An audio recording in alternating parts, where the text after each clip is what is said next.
Assalamualaikum dan salam hormat. Kita bertemu lagi dalam Sukan Plus Close Up minggu ini. Baik, pada minggu ini kita akan mengupas mengenai perkembangan sukan squash di negara kita. Bila kita bercerita mengenai sukan squash ini, pastinya kejayaan manis yang dilakar pada tahun lalu iaitu meraih 3 pingat emas, 1 perak dan 1 gangsa di Sukan Asia 2022 di Hangzhou, China. Dan kita pastinya ingin mengetahui perancangan bagi tahun 2024 dan juga menjelang Sukan Olimpik Los Angeles 2028. Menyaksikan squash akan dipertandingkan buat kali pertama di tamasya sukan berprestij itu. Untuk itu, kita bersama dengan Pengarah Kejurulatihan Persatuan Raket Skuasy Malaysia SRAM, Mejar bersama Maniam. Apa khabar, Mejar? Khabar baik, terima kasih. Baik, Mejar. Terima kasih kerana sekali lagi sudi bersama Sukan Plus Close Up. Dan kita sebenarnya, Mejar, nak recap dulu kejayaan manis di Sukan Asia Hangzhou 2022. Menyaksikan squash membawa peluang meraih 3 emas, 1 perak dan gangsa. Mungkin apa yang Mejar boleh kongsikan mengenai perkara itu? Okey, ketiga-tiga emas tu datangnya bukan senang. It was very stressful and it was very close competition. Kalau kita ambil perseorangan, Yao bermain dengan Saurav Ghosal, you find that Yao had already lost to Saurav before that. And maka the situation was very tense for all of us, but Yao main begitu cemerlang hari itu to be able to take the goal for us. Sama juga dengan Siva Sanggari. At one point nampak dia macam we will lose the medal because her opponent Chan Sin Yuk played really well. She was in good form and Sanggari was struggling at some stage of the game, tapi keseluruhannya the mental of Sanggari was first class. In the crucial moment, she kept her cool dan dapat deliver emas yang kedua untuk Malaysia. Then came the team event. Serupa juga in the team event, all the 3 girls played really very well. Rachel Arnold started, kalah 3-2, but she gave it everything she had. It was a close match, it could have gone either way. So tahniah kepada Rachel for doing a good start for us, although we lost. Then came Aifa Azman and Siva Sanggari delivering their victories in a very hard-working, stylish manner and giving us our 3rd goal. It was very stressful, as I said, but it was a really good event for us in our goal to get gold. In the mixed doubles championship, both the games yang kita kalah, Syafiq dengan Aifa Azman in the finals dengan pemain handal dari India, both games 12-11, 12-11, 1 point. Both games we had a chance of winning, which we did not. But anyway, it's all in a game. We got silver there, and the boys team did well to get bronze. So keseluruhannya boleh dikatakan satu keputusan yang amat memuaskan. Baik, Mejar, kita melihat squash kiranya menyelamatkan suasana di Hangzhou ketika itu dengan memberikan 3 pingat emas. Is it expected from Mejar sebenarnya? Sebelum kita ada adakan interview juga dengan Mejar. Mejar mengatakan mungkin 1 or 2 maybe or 3, tapi Mejar masih belum pasti. Tapi bila melihat keputusan yang keluar selepas itu, kalau kita imbas balik apa yang kita discuss tu, I said we can get 1, 2 or 3 or none. Correct. You know, because the saingan is very close, and whoever plays well that day, whoever is stronger that day mentally and who wants it badly, these are the people who will win. And it so happened our players did well and really showed a different level of mental strength. So maka we managed to get that 3. We could have lost all 3. Okay, Mejar, melihat sepanjang tahun lalu, mungkin Hangzhou ini paling manis ataupun ada juga yang Mejar boleh clarify untuk prestasi Of course, sukan squash negara you kita? know, Asian Games is the biggest regional event for us. So it is paling manis is the Asian Games. But I must say that there are other events building up to the Asian Games di mana pemain-pemain kita played very well. In the Asian Junior Team Championships, we started in January in Chennai, India. Our women's team won gold, led by Aira Azman, and the men's team got bronze. So that was a good start for us. Then after that, kita ada Asian Individual Championship, di mana Engin Yao got gold and Siva Sangri got silver. But that gave us an idea how well we were going to do in the Asian Games later. So that was a good benchmark for us. Then lepas tu kita ada Asian Mixed Doubles Championship in Hangzhou. Prepare for the Asian Games. Di situ juga our players got silver only, but we felt that we had a chance of getting gold in the mixed doubles, which we didn't. But yeah, we thought we could. Then we had the World Cup in Chennai. We didn't send the top team because all the top players were busy preparing for Asian Games. So kita hantar backup team, and backup team beat the top team of India, went to finals with Egypt and dapat silver. So that was satu pencapaian yang manis. So we were very happy with that as well. In the World Junior Championship, Aira Azman got silver. So she played very well to get to the finals and lost in the finals to Amina Aufi. The team dapat silver. So kalau kita look at pada keseluruhannya, junior and senior, Asian and world, I would say that 2023 was a good year for squash. Okay, was a good year for squash. Mungkin Mejar melihat langkah berani SRAM memberikan peluang kepada atlet-atlet muda pelapis untuk beraksi di kejohanan-kejohanan penting pada tahun lalu, berikan impak yang seperti mana diharapkan SRAM. So saya rasa, you know, it is a bold move. I agree, but at some stage kita perlu ambil langkah-langkah tersebut sebab the future of a sport relies a lot on upcoming juniors. And if you don't give them a chance awal-awal, and then you give them a chance when they are a little older, then I feel that is delaying the process lah. So saya rasa this langkah bukan squash yang Persatuan Squash ambil adalah untuk expose kita punya juniors ke international event early.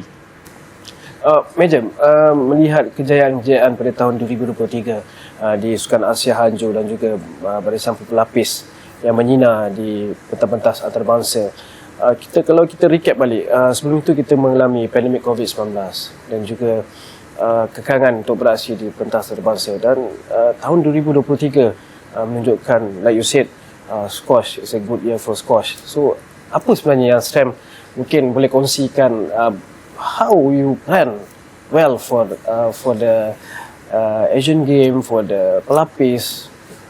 I rasa it's all in planning and training.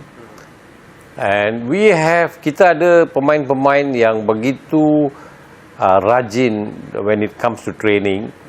They really berfokus and give you 100% in both the physical side, because squash is a lot of physical, and they will really train very hard. and comes to training on the squash court dengan jurulatih, both our coaches and the players are very committed to the training on court. And then tambah dengan mengantar pemain-pemain kita ke luar negeri untuk attachment ataupun untuk competition. We've always been very focused. So I think as long as the players and coaches are totally focused to the job yang kita perlu buat, we will, if we continue doing that and then train really hard, the result has to come at some stage in the future. That's how I feel. Okey, baik Mejar. Mejar turut berada di Hangzhou pada ketika itu. Dan mungkin point of view Mejar melihat kejayaan seperti itu menunjukkan kita tidak ketanusan bakat. Memang, I mean, over the years, we've always, after the top players leave, the backup is coming all the time. So bakat memang ada, and the bigger the base, the better it is for us. So if you nampak Egypt is doing very well because their base of the bakat players or the junior players is very, very big.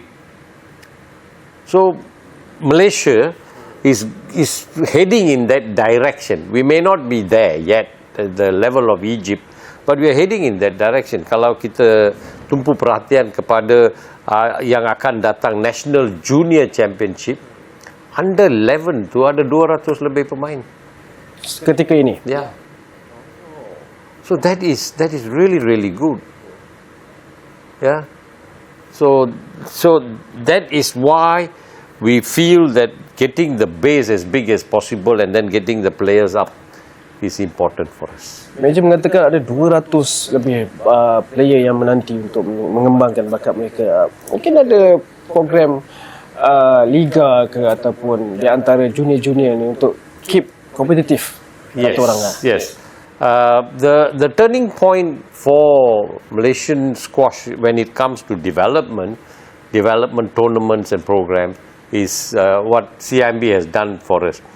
CIMB has been with us for more than 10 years now.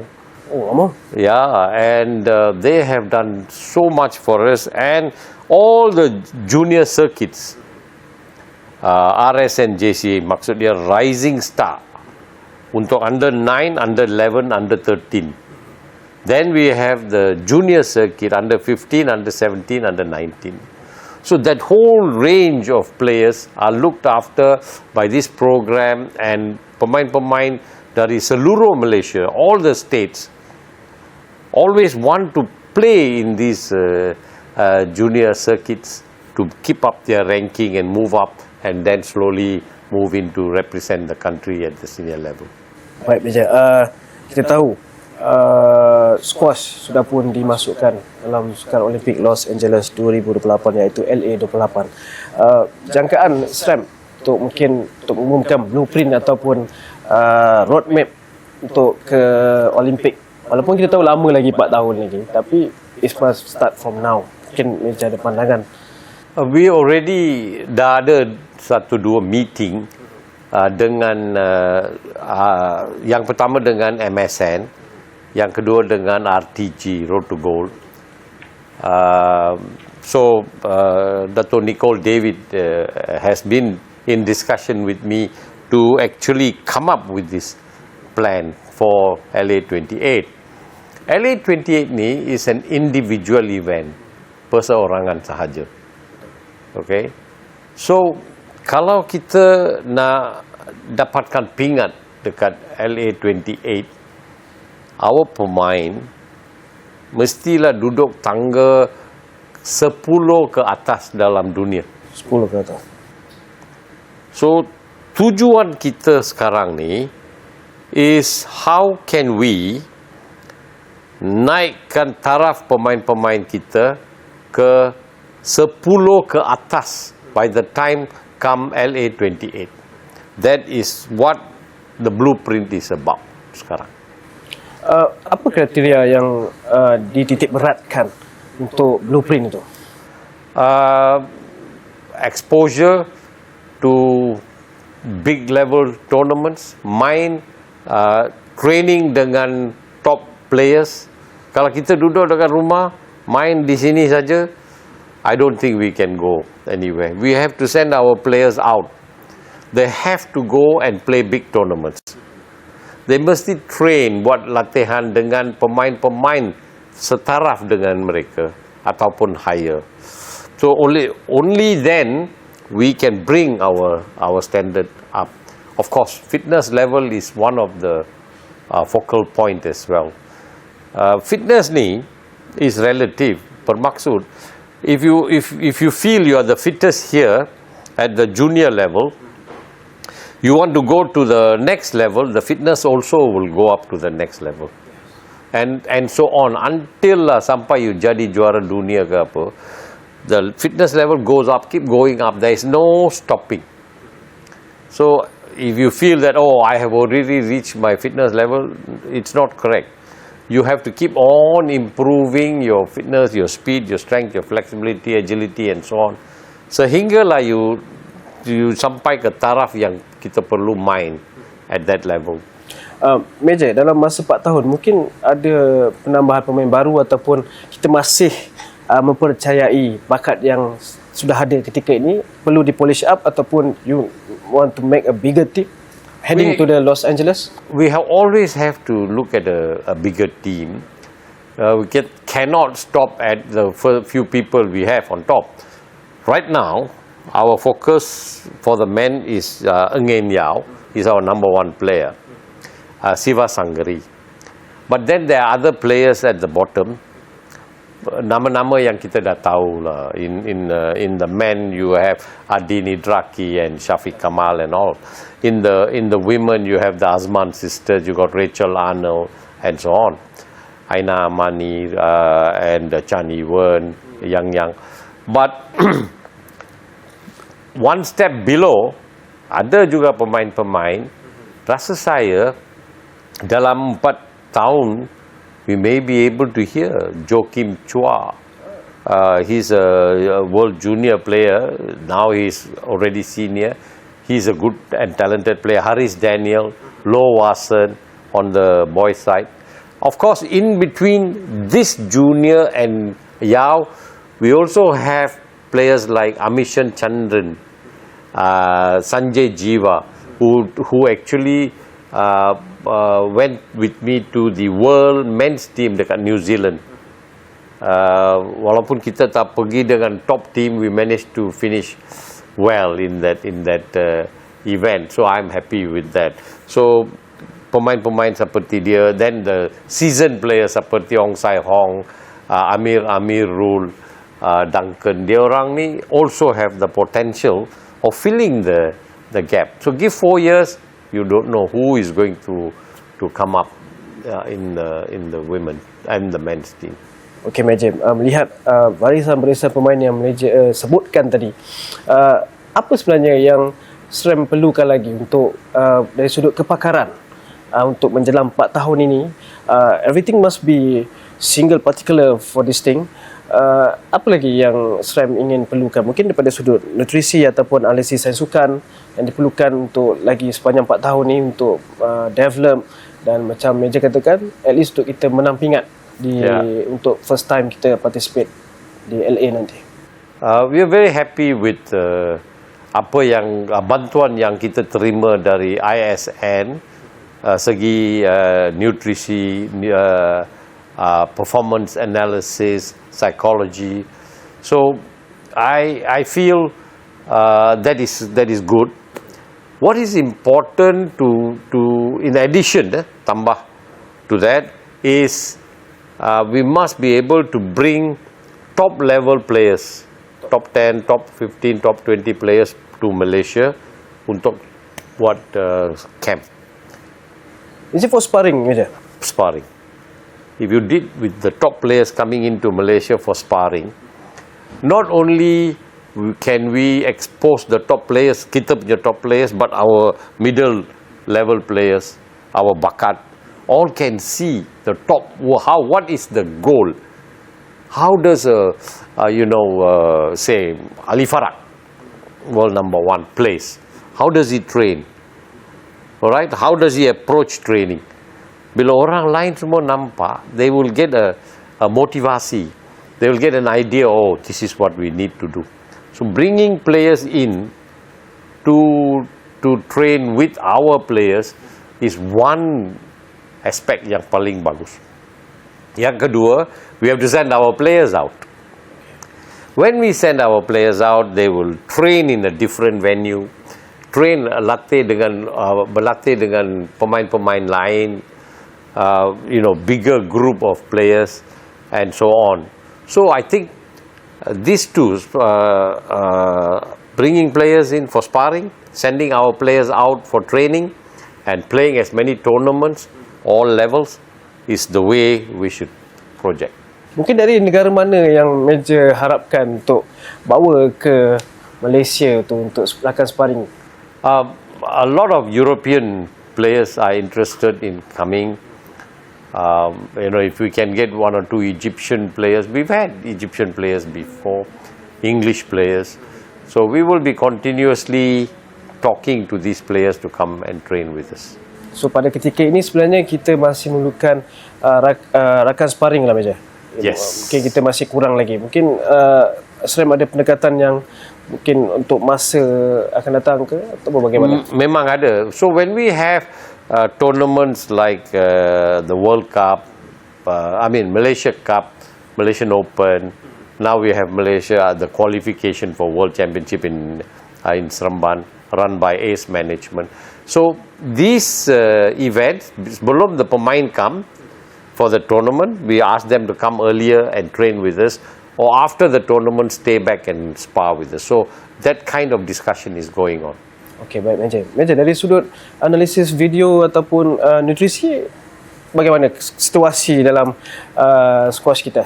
ISN is given us khas seorang untuk membuat performance analysis dengan video. They have been very helpful. We are happy. Saya rasa that is sufficient.